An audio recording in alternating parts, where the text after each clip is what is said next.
आणि बातमी आता अतिशय महत्त्वाची आहे।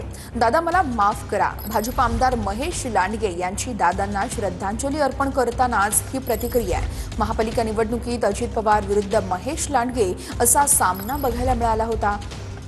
तर माणसाला सत्ता आणायची नशा चढली की माणसं वेगळ्या वाटेने जातात असं सीमा सावळे यांनी म्हटलंय। अजितदादांवरती टीका केली होती तेव्हा मला वाईट वाटत होतं असंही सावळेंनी बोलून दाखवलंय। हा दिवस आपल्या सगळ्यांच्या आयुष्यामध्ये जडांतकरणाने आलेला आहे। मी उपस्थित सगळ्यांच्या वतीनं माझ्या स्वतःच्या लांडगे परिवाराच्या वतीनं पिंपरी चिंचवड शहराच्या सर्व नागरिकांच्या वतीनं मी दादांना भावपूर्ण श्रद्धांजली अर्पण करतो आणि दादा मला माफ करा।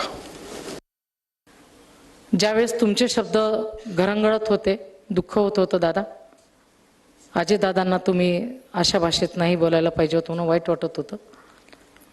पण एकदा माणसाला सत्ता आणायची नशा चढली की माणसं थोडीशी वेगळ्या वाटेने जातात। तुम्हीही गेलात।